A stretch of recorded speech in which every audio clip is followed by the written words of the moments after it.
Aloha, this is Joshua Bowles with Lyric Woodwork and Snake Road Sawmill, and today I'm talking about sanding, which is 90% of a woodworker's work. And these are the two weapons in our arsenal. This is the tool we use all day, every day. DeWalt calls it a polisher. It comes with a 6-inch backer. We order from Super Grit Abrasives the 8-inch backer, because when we have something like this enormous headboard, also for the Big Island project, we need to remove a lot of material and fast. But then as we get to the final stages, we'll use this sander, the Festool sander. So it seems fairly simple, sanding, like how much thick could there be to it? But it really does take years of practice and learning to get truly competent at it. Now, one of the things that is particularly good about this sander is its ability to shape. And actually, many of the surfboard shapers on the island use this very tool. So here on this headboard, we have this live edge at the front. So what we're going to do is use this tool to shape it and get the contour that we want. But just to show you what this thing is capable of, you can see right here is a pretty gnarly chunk of wood. It's fresh off the sawmill, and we'll get something aggressive like this 40 grit.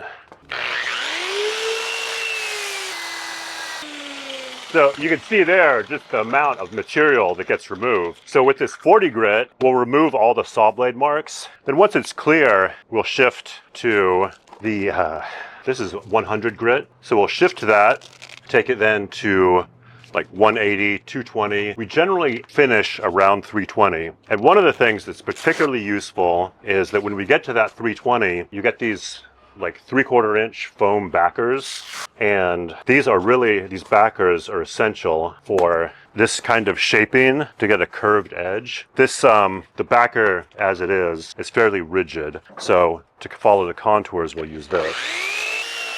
The backer is also ideal for finish sanding, like when you get to that final layer of sanding.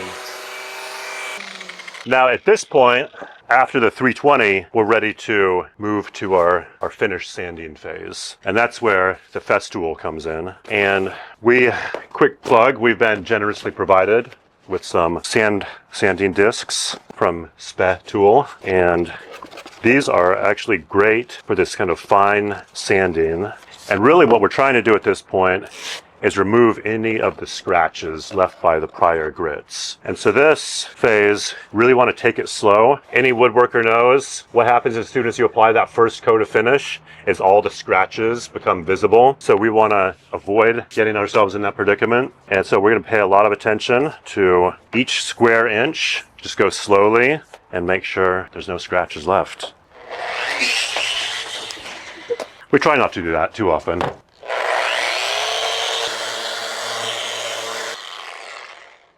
In fact, sanding is so central to everything that we've done here. The whole shop is actually set up to take advantage of the predominant wind currents. So up here on the North Shore, we're often getting the wind coming from the Mackay side. And so standing here, 90% of the sawdust will head to the Mauka side. And I think that's it for sanding.